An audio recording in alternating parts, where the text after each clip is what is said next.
नमस्कार, आप देख रहे हैं द न्यूज़ बर्ड और मैं हूं आपके साथ कृत्य सुधा। खबरों पर जाने से पहले एक नजर डालते हैं आज की हेडलाइंस पर।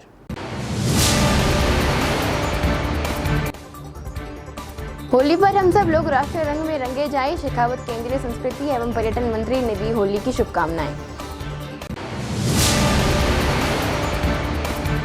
साइक्लोनर टीम ने ऑपरेशन ऐश्वर्य के तहत 40,000 रुपए के इनामी बदमाश को गिरफ्तार करने में सफलता हासिल की।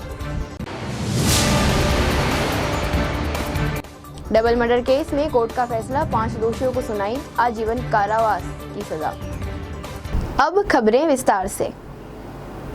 केंद्रीय संस्कृति एवं पर्यटन मंत्री गजेंद्र सिंह शेखावत ने देशवासियों को होली की शुभकामनाएं दी और कहा कि हम सब लोग राष्ट्रीय रंग में रंगे जाएं। गुरुवार को अपने आवास पर पत्रकारों से अनौपचारिक बातचीत में शेखावत ने कहा कि भारत पर्व, उत्साह और तीज त्योहार का देश है। विधि विधाताओं में भरे देश को एकता के सूत्र में बांधने का काम हमारे पर्व भी करते हैं। होली का त्योहार भी ऐसे ही प्रमुख पर्वों में से एक है। शेखावत ने कहा कि होली का त्योहार और भी विशिष्ट इसलिए है क्योंकि यह विभिन्न रंगों के माध्यम से सामाजिक समरसता का संदेश देता है। सभी लोग गिले शिकवे भुलाकर एक दूसरे पर रंग डालकर एक रंग में रंगने का प्रयास करते हैं। केंद्रीय मंत्री ने कहा कि इस होली पर प्रधानमंत्री जी के संकल्प के साथ जुड़कर अमृतकाल में भारत को विकसित बनाने की दिशा में अपने आप को समर्पित करने के रंग से सरोबार होकर नई ऊर्जा के साथ में आगे बढ़े। पर्व, उत्साह, तीज त्योहार का देश है और विविधताओं में भरा हुए देश को एकता के सूत्र में बांधने का काम हमारे पर्व और त्योहार भी करते हैं। होली का त्योहार भी ऐसे ही प्रमुख त्योहारों में से एक है और होली का त्योहार और भी विशिष्ट इसलिए है कि ये विभिन्न रंगों के माध्यम से सामाजिक समरसता का संदेश देता है। सभी लोग गिले शिकवे भुला करके एक दूसरे के ऊपर रंग डाल करके एक रंग में रंगने का प्रयास करते हैं और इस होली पर मेरी शुभकामनाएं हैं कि हम सब लोग राष्ट्र रंग में रंगे जाएं और माननीय प्रधानमंत्री जी के संकल्प के साथ में जुड़ करके इस अमृत काल में भारत को विकसित भारत बनाने की दिशा में अपने आप को समर्पित करने के रंग से सराबोर होकर के नई ऊर्जा के साथ में आगे बढ़े। जोधपुर पुलिस की साइक्लोनर टीम ने ऑपरेशन ऐश्वर्य के तहत 40,000 रुपए के इनामी बदमाश स्वरूप सिंह को गिरफ्तार करने में सफलता हासिल की है। जोधपुर रेंज आईजी विकास कुमार ने बताया कि पाली निवासी स्वरूप सिंह अवैध मादक पदार्थ तस्करों में पिछले लंबे समय से वंचित था। उसके ऊपर 40,000 का इनाम भी घोषित था। पुलिस को सूचना मिली कि अपराधी पाली के पास अपने गांव में मंदिर के दर्शन कर मन्नत मांगने गया। पुलिस ने सूचना के आधार पर उसका पीछा किया, जिसके बाद अपने एक भाई के घर छत पर शराब पार्टी कर रहा था, जहां से पुलिस ने उसे धर दबोचा। पुलिस ने बताया कि वह 4 अलग अलग प्रकरणों में आरोपी है। सिरोही जिले में आबू रोड एडीजे द्वितीय न्यायालय ने डबल मर्डर केस के कुल 5 दोषियों को आजीवन कारावास की कड़ी सजा दी है। एडीजे द्वितीय कृष्णा शर्मा की अदालत ने दोहरे हत्याकांड में फैसला सुनाया। उमरनी में 24 अप्रैल 2020 को 2 लोगों की हत्या कर दी थी।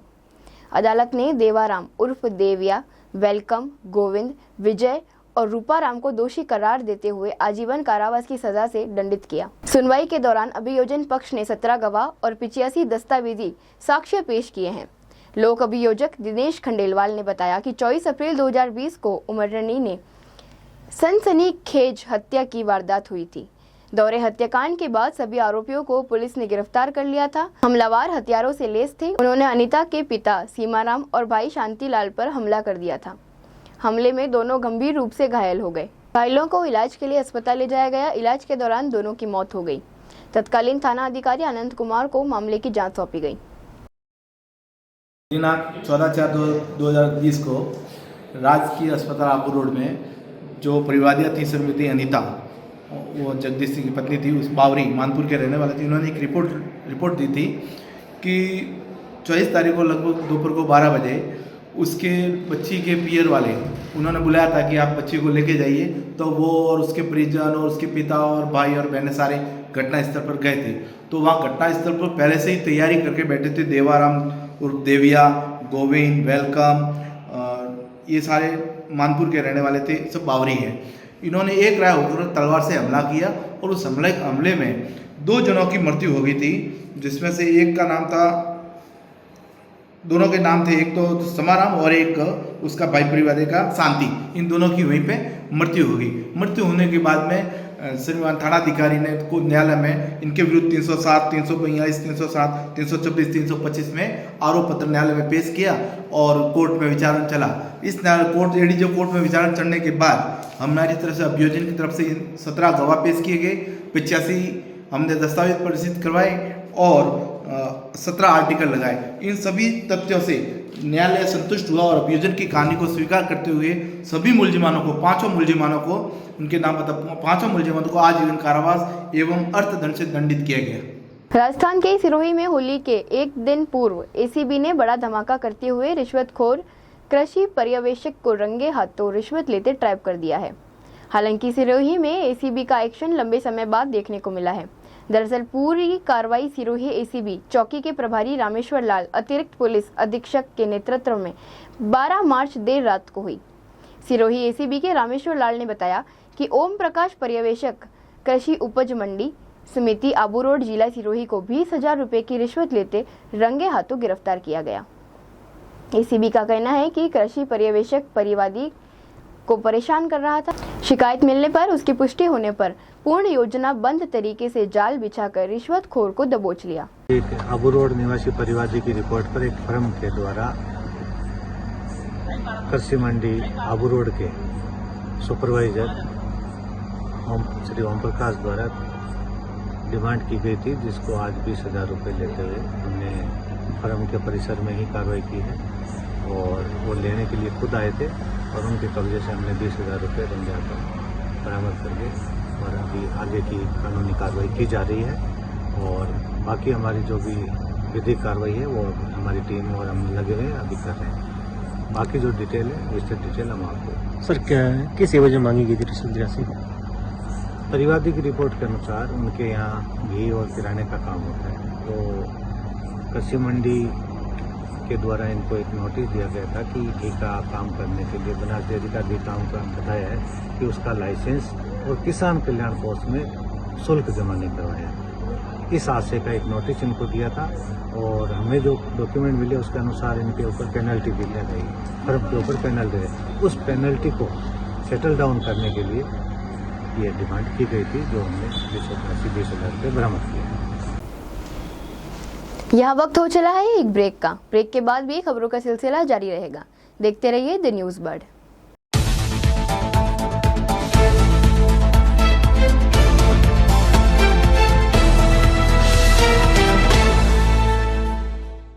ब्रेक के बाद एक बार फिर से आपका स्वागत है।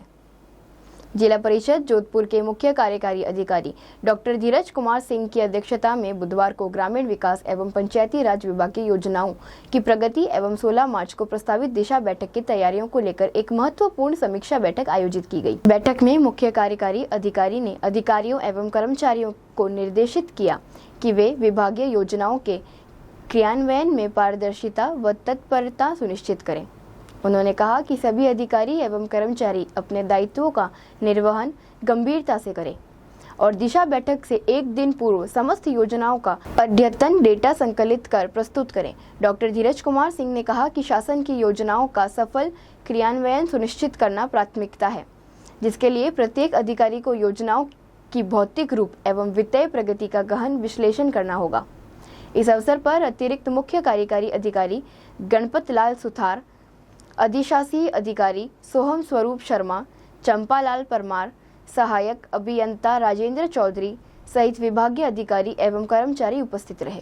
मुख्यमंत्री भजनलाल शर्मा ने बुधवार को विधानसभा में बजट पर जवाब देने के दौरान कई अहम घोषणाएं भी की, जिनमें जोधपुर के लिए बड़ी सौगात यहां के महात्मा गांधी अस्पताल में स्थायी कार्डियोलॉजी यूनिट शुरू करने की रही।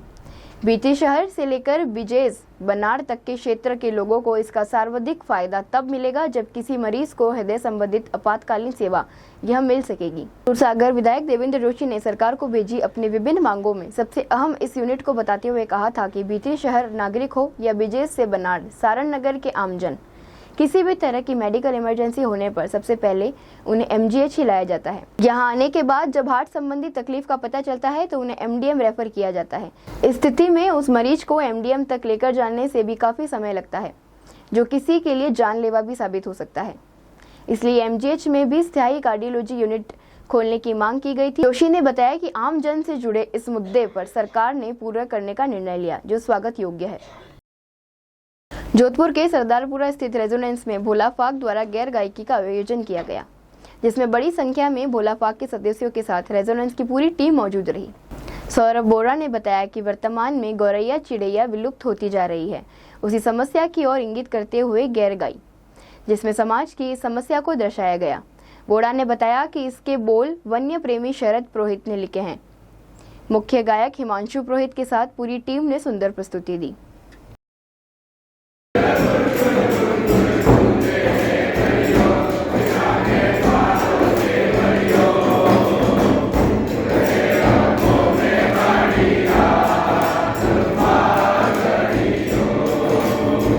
आज क्योंकि फाग आने वाली है और आज आखिरी दिन था, तो बच्चों को फाग क्या है और उसका इस ऋतुओं के साथ और कैसे प्रकृति में कैसे इस समय फूल खिलते हैं, कैसे पूरी प्रकृति खुद सब जगह सौंदर्य से भर जाती है, ये बच्चों को बताने के लिए और फाग गीत सुनाए उनको, जो कि अपनी मारवाड़ी के अंदर हिमांशु भैया द्वारा लिखित है।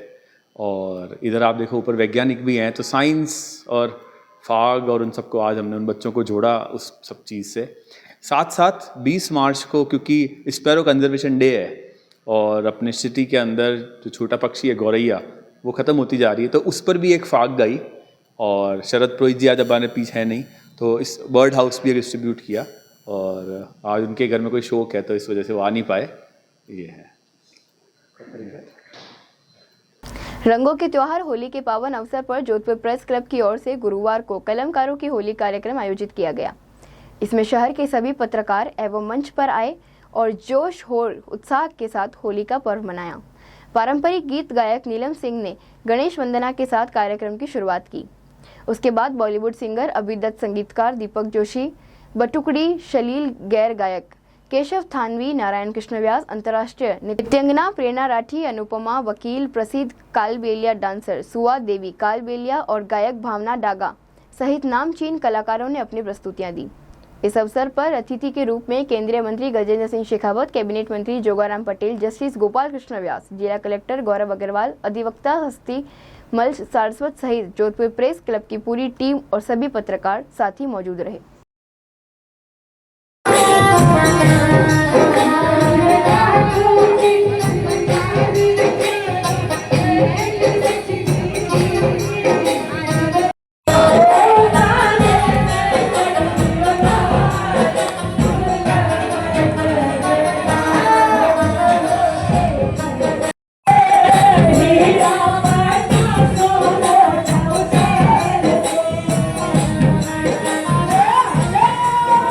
एक बार फिर से नजर डालते हैं इस वक्त की खास हेडलाइंस पर।